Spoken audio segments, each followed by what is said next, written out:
Assalamualaikum warahmatullahi wabarakatuh. Dengan berkembangnya teknologi informasi akan memudahkan perusahaan dalam menjalankan bisnisnya. Salah satu teknologi informasi yang mendukung kebutuhan tersebut adalah internet. Saat ini perkembangan internet terjadi sangat cepat dan dapat menjangkau seluruh dunia, dan setiap perusahaan menginginkan produknya dikenal oleh masyarakat luas. Dalam paparan video berikut ini, mari kita simak tentang e-marketing. Assalamualaikum warahmatullahi wabarakatuh. Yang kami hormati Bapak Bambang selaku dosen dari mata kuliah Strategic Marketing. Izinkan saya untuk mewakili kelompok 1 membawakan presentasi dengan judul Penerapan SEO Search Engine Optimization. Kelompok 1 terdiri dari Muhammad Hardi Fajri, Ardianto Bayu Wibowo, Imanda Junifar, dan Siti Hartatilase. Kita mulai dari pembahasan komponen-komponen utama e-marketing. Yang pertama yaitu ada online advertising, yang kedua yaitu ada SEM, yang ketiga ada SEO atau yang akan kita bahas, Search Engine Optimization, yang keempat email, yang kelima social media, yang keenam content marketing, yang ketujuh web analysis, yang kedelapan online PR atau public relation, yang kesembilan website design. Oke, kita akan masuk ke topik yang akan dibahas oleh kelompok 1 yaitu SEO Search Engine Optimization. Sebelum kita masuk ke topik Search Engine Optimization, kita akan membahas terlebih dahulu tentang Search Engine. Apa itu Search Engine? Search Engine atau mesin pencari merupakan salah satu program komputer yang dirancang untuk menemukan atau mencari file-file yang disimpan dalam komputer. Tentunya mesin pencari ini memungkinkan kita untuk menemukan file sesuai dengan kriteria yang spesifik yang mengandung kata kunci atau keyword yang kita inginkan. Ada juga yaitu Web Search Engine atau mesin pencari web. Merupakan mesin pencari yang dirancang untuk mencari informasi di www atau World Wide Web dan server FTP, File Transfer Protocol.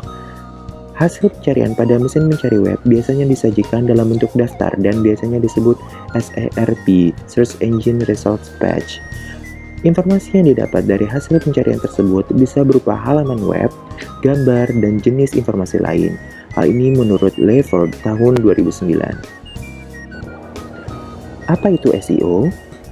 SEO merupakan singkatan dari Search Engine Optimization. Metode inilah yang digunakan oleh beberapa website untuk melakukan trik agar berada pada indeks terawal mesin pencari. Biasanya yang patokannya adalah mesin pencari Google, dikarenakan Google adalah mesin pencari dengan pengguna terbanyak. Beberapa tools untuk mendapatkan indeks terbaik berdasarkan keyword tertentu dibuat dengan menyesuaikan algoritma dari mesin pencari Google. Menurut Leverd tahun 2009, SEO adalah teknik pencarian yang menggunakan kata kunci atau frase yang mengandung indikator yang terkandung dalam halaman-halaman web. Informasi tersebut yang akan diindeks oleh mesin pencari. Apa sih tujuan dari SEO? Yang pertama, agar web atau blog selalu berada di halaman terdepan dan teratas dari suatu search engine. Yang kedua, agar selalu berada di posisi teratas. Yang ketiga, agar web atau blog selalu sering dikunjungi. Hal ini dikarenakan ketika seseorang akan melakukan pencarian, kata kunci tersebut akan berada di terdepan web tersebut. Kemudian, orang tersebut akan melakukan klik di web halaman terdepan, sehingga web tersebut akan sering dikunjungi dan web tersebut akan berada di posisi teratas dibandingkan web-web yang lainnya. Alasan SEO menjadi aset dalam bisnis. Mengapa demikian? Karena memiliki waktu jangka panjang. Ketika website sudah mendapat posisi teratas, maka akan sulit lagi untuk berubah. Website tersebut akan tetap berada di sana sampai ada website yang lebih kuat atau lebih relevan untuk menggantikannya. Yang kedua, lebih hemat biaya. Trafik pengunjung gratis yang diberikan oleh Google akan menghemat biaya promosi website tersebut. Yang ketiga, search engine memiliki jangkauan pasar yang luas. Tidak ada batas ruang dan waktu di internet, sehingga website bisa mendapat pengunjung dari kalangan teratas sampai kalangan terbawah. Paling tua dan muda, semua tipe pengunjung bisa masuk ke dalam website ini. Yang keempat, meningkatnya jaringan telekomunikasi dan optimasi pencarian setempat. Jumlah pencari akan semakin besar seiring dengan membesarnya perbaikan teknologi komunikasi. Yang terakhir, para pesaing kita sudah memulainya. Para pesaing yang mengerti nikmatnya top one sudah memulai terlebih dahulu. Jika tidak dimulai segera, bisnis kita akan terlambat. Kenapa harus google.com? Sepertinya Google sudah tidak asing lagi kita dengar. Google telah mengambil 70-80% market share di dunia untuk kategori mesin pencari. Hampir semua orang menggunakan Google untuk mencari keperluan mereka. Google menjadi search engine atau mesin pencari terbesar. Wah, kenapa bisa? Yang pertama, karena better search experience. Google.com memberikan hasil penelusuran yang sesuai dengan harapan mereka. Yang kedua, paparan bisnis hebat. Di saat banyak orang yang menggunakan Google untuk mencari pencarian mereka, Google.com juga memberikan fasilitas beriklan di dalam platformnya, sehingga pengguna dapat mempromosikan produk pencarian Google. Yang terakhir, dikarenakan produk dan layanannya inovatif. Selain pencarian, tidak hanya mesin pencari Google juga menyediakan fasilitas lain yang dapat memenuhi kebutuhan user seperti youtube.com, Google Maps, Blogger, dan juga Chrome. Secara garis besar, langkah yang digunakan dalam penerapan metode SEO adalah sebagai berikut. Dengan contoh di sini ada jasa sewa tenda yang dilakukan di mesin pencarian Google. Keyword research-nya yaitu langkah awal yang krusial. Keyword yang dibidik akan dibuat menjadi konten yang relevan dan bermanfaat untuk visitor. Jadi, sebisa mungkin untuk memesan iklan, membuat keyword yang pas, sehingga keyword tersebut sesuai dengan apa yang visitor inginkan. Di sini juga ada SEO on page. Apa itu SEO on page? Yaitu merupakan sebuah teknik SEO yang difokuskan untuk optimasi pada internal website. Yang kedua, aktivitas on page ini menyangkut rekayasa terhadap elemen dan isi sebuah website. Selanjutnya yaitu SEO off page. Yang pertama yaitu merupakan langkah optimasi SEO terhadap suatu website yang dilakukan di luar halaman atau eksternal website tersebut. Yang kedua, metode optimasi off-page sangat erat kaitannya dengan backlink.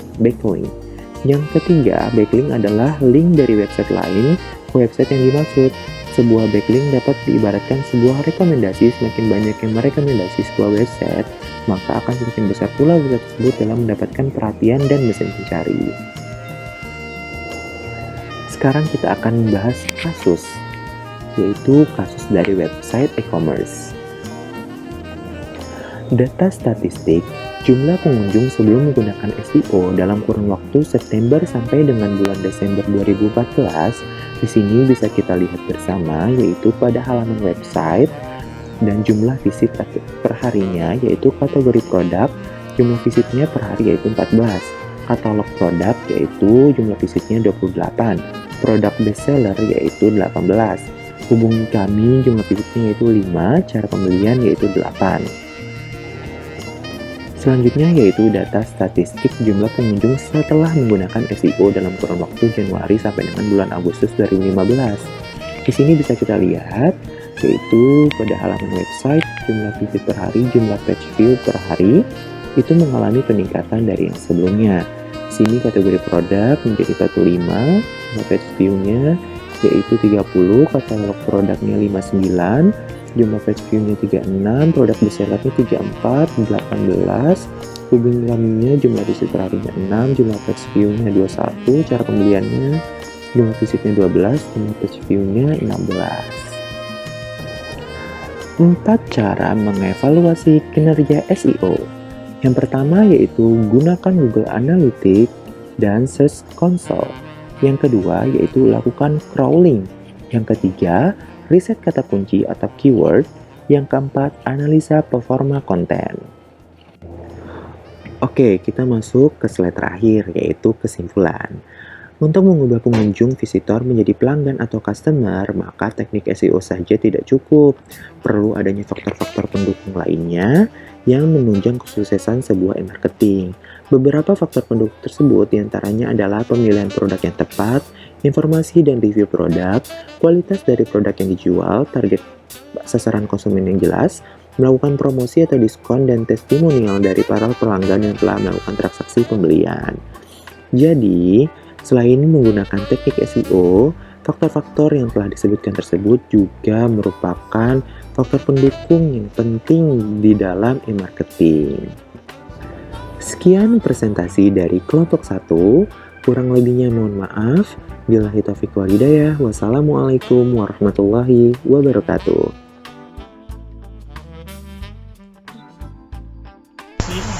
Assalamualaikum warahmatullahi wabarakatuh. Perkenalkan, saya dengan Iin Nurulita, perwakilan dari kelompok 6 yang terdiri dari Bapak Lalan Suherman, Bapak Zulkifli Nursal, dan Ibu Rosdiana Rawung. Pada kesempatan kali ini, saya akan memaparkan dari tugas besar 2 untuk mata kuliah Strategic Marketing dengan materi Display Advertising. Kelompok kami mengangkat tema sesuai dengan materi, yaitu Display Advertising on Social Media, khususnya di Facebook dan Instagram.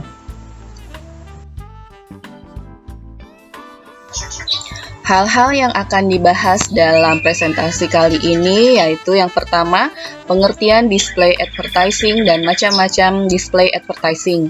Yang kedua, perbedaan display advertising on social media dengan social media marketing. Yang ketiga, Facebook Ads dan Instagram Ads. Lalu yang terakhir, pengaruh Facebook Ads dan Instagram Ads terhadap keputusan pembelian. Apa itu display ads atau display advertising? Menurut Strauss dan Frost tahun 2009 dan Loudon tahun 2010 menjelaskan bahwa pengertian display advertising yaitu jenis iklan yang terdiri dari lebih banyak grafik dibandingkan teks. Jenis iklan ini sering disebut dengan pop-up. Iklan ini banyak bertujuan untuk brand awareness. Jadi, salah satu tujuan dari display advertising itu adalah untuk memperkenalkan suatu produk ke banyak customer atau ke banyak orang melalui iklan pop di internet ataupun di sosial media. Jenis-jenis display advertising. Dalam definisi sederhana, display advertising adalah bentuk periklanan yang menampilkan objek visual seperti misalnya teks, logo, foto, gambar, dan bahkan video. Banner iklan yang ada pada website favorit Anda adalah contoh display advertising di dunia online. Walau ada bentuk display advertising secara offline, seperti spanduk dan billboard. Yang dibahas dalam makalah ini atau dalam presentasi di sini adalah bentuk display advertising secara online, yaitu di sosial media.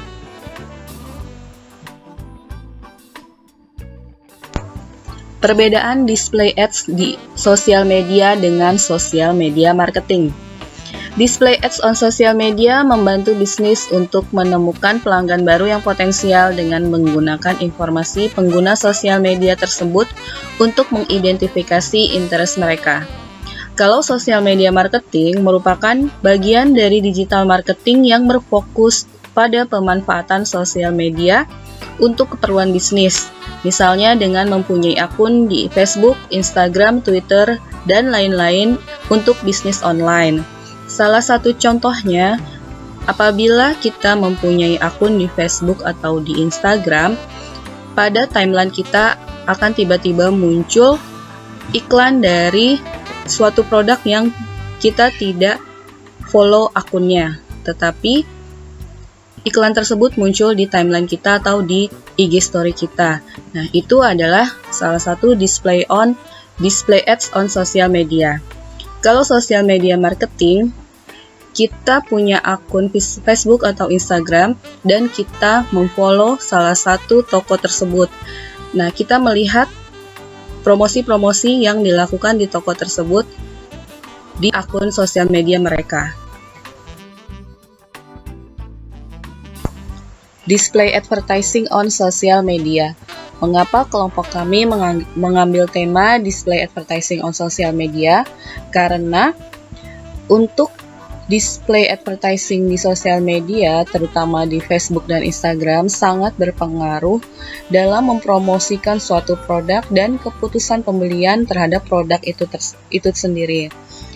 kami menitikberatkan untuk dua sosial media yaitu Facebook Ads dan Instagram Ads. Facebook Ads adalah layanan berupa iklan berbayar. Ini ditujukan secara khusus untuk para pelaku usaha, komunitas, brand, public figure, serta siapapun yang ingin mempromosikan produk atau jasanya lewat Facebook.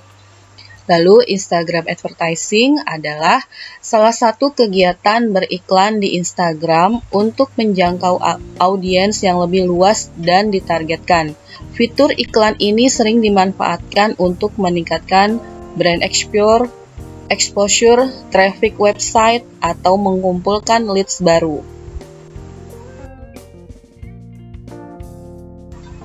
Oke, sekarang kita masuk ke dalam cara-cara dalam membuat iklan di Facebook Advertising. Ada 3 langkah yang dilakukan apabila kita ingin mengiklankan suatu produk kita di dalam Facebook Advertising. Yang pertama, kita harus tentukan objek iklan. Ini ada di level campaign. Lalu yang kedua, setelah kita menentukan apa objek iklan, maka kita masuk ke level berikutnya yaitu advertising set. Di sini kita bisa membuat lebih dari satu macam advertising set. Di level ad set ini, kita bisa memilih siapa saja audiens yang akan melihat iklan kita dan menentukan budget iklan dan menentukan mau tampil di mana iklan kita. Lalu yang terakhir yaitu setelah kita berada di level ad set, lalu kita akan memulai membuat iklan di level ini. Pada level ini kita bisa membuat lebih dari satu iklan. Selanjutnya, cara membuat Instagram Advertising. Berikut ada 14 langkah apabila kita akan mengiklankan atau mempromosikan produk kita di Instagram Ads. Yang pertama, buka Facebook Ads Manager, lalu tentukan tujuan iklan. Setelah itu, klik tujuan iklan. Kita pilih jenis iklan, lalu tulis nama iklan dan pilih tujuan traffic. Setelah itu, tampilkan promo. Tentukan target audience, lalu tentukan penempatan, pilih jadwal, hubungkan dengan akun Instagram, pilih format iklan, kita buat teks, lalu pilih gambar, tulis judul dan masukkan tautan, dan yang terakhir kita lakukan pembayaran. Selanjutnya, pengaruh Facebook Ads dan Instagram Ads terhadap keputusan pembelian. Ada beberapa pengaruh dari Facebook Ads dan Instagram Ads untuk keputusan pembelian. Yang pertama, tingkat permintaan. Pengaruh iklan di Instagram terhadap komunikasi pemasaran yang pertama tentunya akan berpengaruh terhadap tingkat permintaan konsumen. Tingkat permintaan tinggi menandakan bahwa iklan yang dipromosikan berhasil mencapai tujuan perusahaan. Namun apabila tingkat permintaan rendah menandakan bahwa iklan masih kurang menarik daya minat beli terhadap produk maupun jasa yang ditawarkan. Yang kedua, keputusan konsumen. Iklan di Instagram akan menentukan apapun pengaruh keputusan konsumen dalam menentukan apakah mereka akan membeli atau tidak produk yang ditawarkan. Semakin menarik, lengkap, dan juga memiliki penilaian yang bagus, maka akan meningkatkan kemungkinan keputusan konsumen untuk memiliki dan membeli produk yang ditawarkan. Yang ketiga, tingkat persaingan. Tidak hanya berpengaruh kepada pihak konsumen saja, namun iklan di Instagram juga akan berpengaruh terhadap tingkat persaingan terhadap produk yang ditawarkan, di mana juga harus sesuai dengan etika komunikasi pemasaran. Oleh sebab itu, semakin banyak dan menarik maupun strategi pemasaran melalui iklan dapat dijalankan dengan baik, maka dapat menjaga posisi persaingan produk.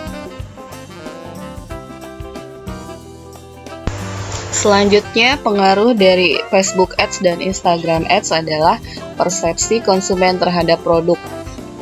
Persepsi terhadap produk yang ditawarkan. Informasi yang terdapat di dalam suatu iklan yang dipromosikan nantinya akan mengarahkan pendapat konsumen terhadap produk yang diiklankan.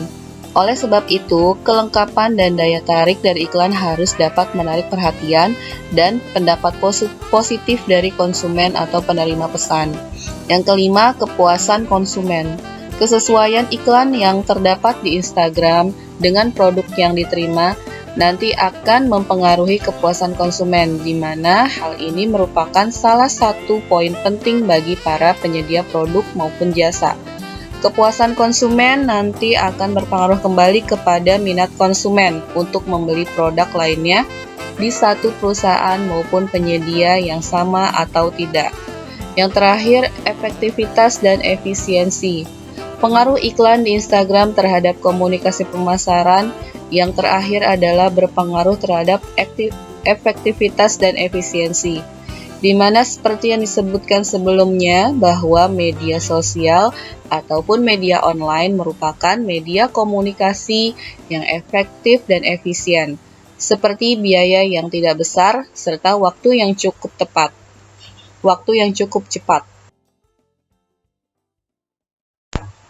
Demikian paparan display advertising dari saya.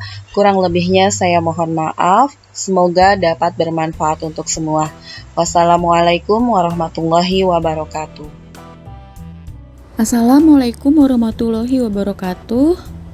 Perkenalkan, kami kelompok 4. Saya Nirantika Kargina dan kelompok kami yaitu Firman Muhammad, Rizal Patro Sentosa, Nurrahma Aryani, dan di sini kami akan mempresentasikan tentang pay per click sebagai komponen e-marketing yang efektif dan efisien. Internet marketing atau e-marketing menjadi topik utama dan menjadi alasan kenapa hampir seluruh bangsa di Indonesia atau di dunia sangat tertarik dengan internet, yang merupakan media interaktif di mana penggunanya dapat berkomunikasi tanpa batas, jarak, dan waktu yang menjangkau seluruh dunia. Seiring dengan pesatnya perkembangan teknologi informasi dan aplikasi internet, membentuk kelompok konsumen baru yang mengintegrasikan website ke dalam kehidupan mereka sehari-hari. Salah satu contoh bisnis internet adalah program afiliasi pada Google AdSense. Nah, di sini kita akan membahas internet shopping e-commerce. Yang pertama adalah e-marketing, pemasaran secara online dengan memanfaatkan jaringan internet. Yang kedua, pay per clicks atau metode pay per clicks. Yang ketiga adalah fungsi PPC atau memperkuat fungsi PPC sebagai strategi pemasaran toko online. Yang keempat adalah studi kasus dan analisis. Analisis studi kasus strategi Tokopedia yang efektif dan efisien yang mempengaruhi keputusan pembelian. Nah, di sini kita membahas tentang rolling curve, yaitu studi kasusnya yaitu di Tokopedia. Kita bahas e-marketing terlebih dahulu. Menurut Hasan, e-marketing merupakan salah satu media promosi. Teori pemasaran dan praktik penjualan mengalami berbagai transformasi karena adanya pergeseran pemasaran dari pemasaran siaran dan media cetak menuju pemasaran dengan menggunakan media interaktif. E-marketing merupakan salah satu aplikasi teknologi internet dalam bisnis, khususnya bidang pemasaran yang secara populer dilakukan secara online. Semakin berperannya fungsi e-marketing sebagai strategi pemasaran yang sangat sesuai dengan pergeseran model pemasaran, fungsi tersebut tidak lepas dari komponen-komponen utama. E-marketing salah satunya adalah dalam dunia periklanan, tidak hanya melalui surat kabar, kali ini melalui media iklan PPC pada website. PPC, pay per click, bayar per pay per click. Metode pay per click atau PPC adalah salah satu metode pengiklanan produk lewat media daring, online advertising, yang melibatkan dua pihak, yaitu penerbitan iklan dan pemasangan iklan. Cara kerjanya yaitu pemilik bisnis yang bertindak sebagai pemasang iklan atau pemberi komisi kepada penerbit iklan lewat jumlah klik yang dilakukan oleh pengunjung situs penerbit iklan. Sebagai gantinya, pemasangan iklan bisa diganti untuk beberapa situs penerbit iklan sekaligus untuk memasang reklame produknya. Bayar per klik umumnya dikaitkan dengan mesin pencari tingkat pertama seperti Google AdSense, Amazon Advertising, dan Microsoft Advertising, sebelumnya Bing Ads. Dengan mesin pencari, biasanya pengiklanan menawar frasa kata kunci yang relevan dengan target pasar mereka dan membayar ketika iklan pencari berbasis teks atau iklan belanja yang merupakan kombinasi gambar dan teks. Sebaliknya, situs konten biasanya mengenakan harga tetap per klik daripada menggunakan sistem penawaran. Iklan tampilan PPC juga dikenal sebagai iklan spanduk, ditampilkan di situs web dengan konten terkait yang telah setuju untuk menampilkan iklan dan biasanya bukan iklan bayar per klik. Jaringan sosial seperti Facebook, Twitter, dan Instagram juga telah mengadopsi bayar per klik sebagai salah satu metode iklan mereka. PPC bisa dibilang sebagai cara untuk membeli visit atau kunjungan ke website. Strategi pemasaran toko online. Online store atau toko online adalah website atau situs yang digunakan sebagai media pemasaran produk secara online. Berbelanja secara online merupakan terobosan di era internet saat ini, sebab menawarkan kemudahan dan keuntungan jika dibandingkan berbelanja dengan cara biasa. Menurut Hootsuite, pengguna internet Indonesia pada tahun 2017 mencapai 132 juta dari 262 juta populasi penduduk, yang berarti lebih dari setengahnya sudah terkoneksi via online. Ada 24 juta 740 juta yang melakukan pembelian di online shop. Tidak heran kalau perang iklan untuk menarik pelanggan antara online shop semakin gencar dan ketat.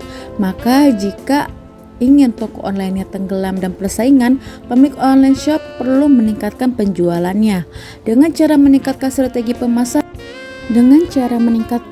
pemasaran yang mengandalkan ide dan proses kreatif promosi penjualan online shop. Salah satu strategi pemasaran yang dapat meningkatkan penjualan adalah dengan metode pemasaran PPC.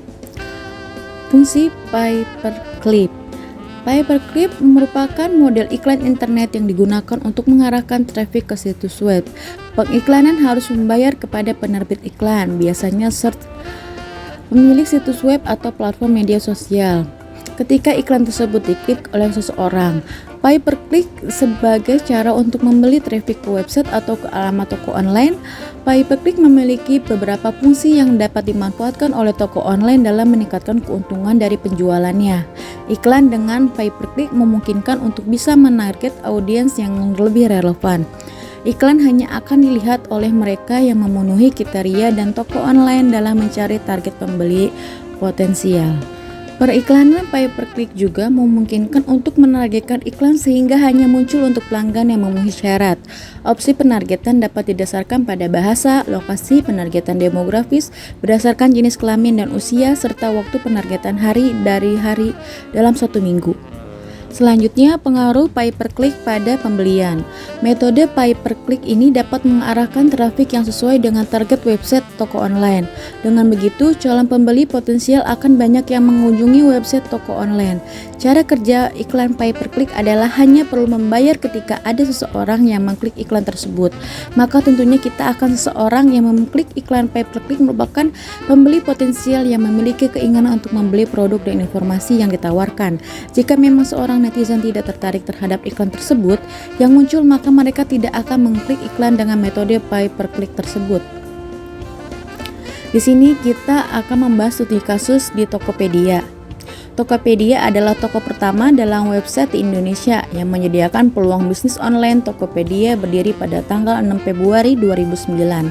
Tokopedia akan memunculkan barang jualan itu ketika ada calon pembeli yang melakukan pencarian. Jika calon pembeli memang akan membeli barangnya, mereka bisa melakukan pembayaran melalui marketplace Tokopedia itu sendiri. Tokopedia menyediakan peluang bisnis berbagai produk serta dilengkapi mesin pencari yang memudahkan pencarian produk dan fitur direktori yang dimanfaatkan sebagai katalog belanja. Lalu marketplace Tokopedia akan mendapatkan keuntungan dari memanfaatkan jasa iklan-iklan premium yang menggunakan layanan Top S dari Tokopedia agar produknya muncul di bagian paling atas pencarian. Marketplace Tokopedia menawarkan jasa iklan pay per click. Toko online tidak perlu membayar untuk pasang iklan, hanya untuk membayar jika orang yang mengklik produk tersebut di iklannya. Nah, di sini ada analisis kelebihan pay per click. Pay per click merupakan fitur yang memudahkan toko online dalam mengiklankan produk hanya dengan satu kali klik, serta akan membuat mengelola dan mengoptimalkan iklan produk-produk yang diiklankan akan langsung tampil di posisi strategi pada halaman pencarian para calon pembeli potensial di Tokopedia. Dengan pay per click, Produk yang paling berpotensi terjual akan dipilih secara otomatis untuk diiklankan. Sistem iklan akan terus mengoptimalkan iklan produk-produk untuk ditampilkan sehingga dapat memaksimalkan performa iklan dan meningkatkan penjualan di toko online. Analisis kekurangan pay per click. Kemudahan menggunakan iklan pay per click diimbangi dengan banyaknya kompetitor yang muncul. Semua orang dengan produk yang sama dan jenis iklan yang sama bisa memasang iklan di tempat yang sama dan tampil juga di halaman yang sama. Ini artinya iklan pun akan berkompetensi dengan iklan lain untuk memperebutkan perhatian orang. Karena itulah perlu memahami bagaimana membuat iklan yang efektif. Dalam rangka uji coba atau pengetesan, perubahan perlu membuat berbagai macam bentuk atau variasi iklan sehingga nanti akan mengetahui jenis iklan mana yang paling cocok untuk produk online shop tersebut. Mengiklankan dengan metode pay per click rawan dengan kecurangan. Klik yang dilakukan persaingan membuat banyak bisa yang ditimbulkan namun tidak menghasilkan konversi audiens yang menjadi konsumen. Atau ketika iklan kita muncul di website orang lain, agar website tersebut mendapatkan pendapatan pay per click, pemilik website berusaha mengklik iklan sebanyak-banyaknya tanpa ada minat pembeli. Nah, di sini kesimpulannya yaitu e-marketing membuat pergeseran strategi pemasaran tak lepas dari komponen yang ada di dalam e-marketing. Salah satunya adalah metode iklan pay per click. Bayar pay per click adalah metode kerjasama periklanan di internet yang berarti pemilik situs akan dibayar atas setiap klik dari pengunjung situs pada link iklan yang terpasang di situs web atau blog miliknya. Pada marketplace Tokopedia menyediakan banyak fitur pada online shop untuk meningkatkan penjualannya. Salah satunya pay per click yang membuat iklan yang kita bayarkan secara digital menjadi efektif dalam biaya dan efisien dengan hasil yang didapatkan berlipat ganda. Akan tetapi pay per click rawan kecurangan. Terkadang dari pihak advertising berambisi penghasilan yang banyak dengan mengklik iklan pay per click tanpa ada minat untuk membeli, hanya agar mendapatkan dolar. Sekian presentasi dari kami. Mohon maaf jika ada kekurangan. Wabillahi taufiq wal hidayah. Wassalamualaikum warahmatullahi wabarakatuh.